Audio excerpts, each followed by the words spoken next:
Alright, good afternoon everybody. It's been a little bit before I posted a new video. Just been busy with class, the beginning of the semester and everything, but and cold, so there's not a lot of stuff out of the salamanders. But we have done some salamander surveys just to get an idea of where things are around here. And today I'm actually looking for a specific species, Eurycea aquatica, the brownback salamander. It is a species that is only found in streams, so it's obligate to streams. It has to have a stream in order, or a spring, sorry. It needs to have a spring in order for it to live, at least as far as we understand. It used to be thought that it was just a specific type of salamander, of a two-line salamander that was only found in springs. They have little morphological differences, but they didn't think it was a separate species. It just looked very similar. It's hard to tell them apart visually, but their genetics is very distinct. And also, the more they looked at it, some morphological differences as well. So it is a distinct species, and we don't know a lot about it. They're only found in springs, so that makes it difficult to find, and not every spring has them. So to find a spring isn't always the easiest thing to do. And then if you find a spring, it doesn't mean they're going to be there. But a former student is doing some work for Georgia DNR, looking for little darter surveys, freshwater fish surveys. And they were out here last week and found the spring. They found one of the tri-spot darters they were looking for. So I'm going to come out and check it out and see if we can't find a brownback. That'd be cool if we have them right here in Dalton. But you can see here's Mill Creek.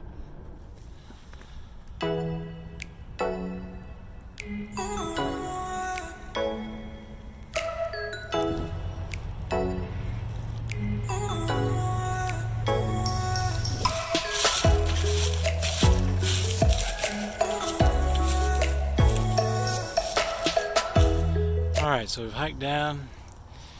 Now we're here at so there's the spring emergence. That's where the spring actually comes out of the ground. Sometimes it'll be like a hole in the ground, and it'll be like a little pool here, and the spring will bubble up from underneath. But this is actually coming out somewhere underneath this little ridge here, and has worked its way, eroded away the ground underneath that tree. And so it's actually subterranean spring coming up and then rolling out. So there's no little pool or pond here. And that's where our former student saw the salamander was right there. They thought it was a spring salamander, not a brownback. But spring salamanders are still cool, but I have been searching and I have not seen anything. I mean, they could be here. That's the problem with this, being in this somewhat canopy covered forest.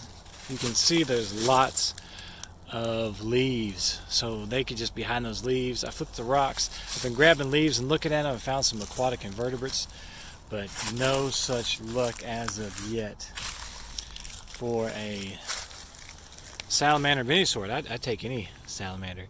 Let me just take the leaf litter and just kind of look through it like this, and because they'll hide in these leaves, so you can pick up the leaf litter and you'll see them, little bodies squirming around in there. But as you can see, there's nothing in that one. I don't even see any little inverts. Let's see if we can't find. I'm not sure we're going to find a salamander. Those salamanders could be mostly subterranean as well, so you're just not going to see them out unless you get lucky. We can also put some traps out, some leaf litter traps. See if we can't find any. See if I can't show you at least a little aquatic invertebrate. A lot of insects will lay their eggs, or the eggs will hatch out in the water, and they'll have a larval stage, an aquatic stage. Some pretty cool looking ones as well, but like I said, I'm not seeing much here. Could be salamanders, aquatic inverts, but not much of anything. I went all the way to the end where it flows into the creek.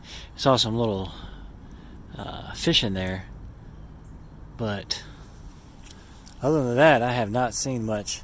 I haven't seen any crayfish, which I thought might be in here, because I know they're in the Mill Creek, the big creek. I thought some little ones would be coming up in here, but it's nothing. Oh, there's a little invertebrate of some sort. Oh, can't even see it. There's a little, well, there was one. There it is, moving around by my thumb. You can kind of see it right there. Just moving barely. There it is. But there's a big one earlier. It looked pretty cool. So anyways, a little disappointed, but that's how fieldwork goes. You come out, you don't find anything, and you come back again later and you find a bunch of things, or you never find anything. Just depends on if the site's good or not. Alright, so fortunately we're very successful with the salamanders. But on the way back there's this little wetland here. And you can hear the chorus frogs calling. They've been calling about a week now. These are the first frogs I heard calling. Haven't heard any spring peepers yet, but the chorus frogs are typically pretty early. There were more of them, but I guess they sensed me in the area and most of them stopped calling. A few of the brave ones are still calling. There they go. They're starting to pick up now. So anyways, at least you get to hear something. I didn't see anything, but at least you can hear the chorus frog. You probably heard these before around your house if you have any wetlands or ditches, anything like that. That whole water in the spring.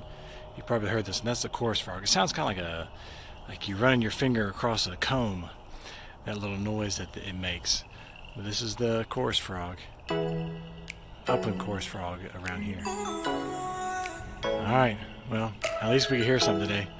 But this is a nice little wetland. I've never been here before. I'm going to come back here in the summer and throw some traps out for mud turtles and see if we can find some eastern mud turtles here.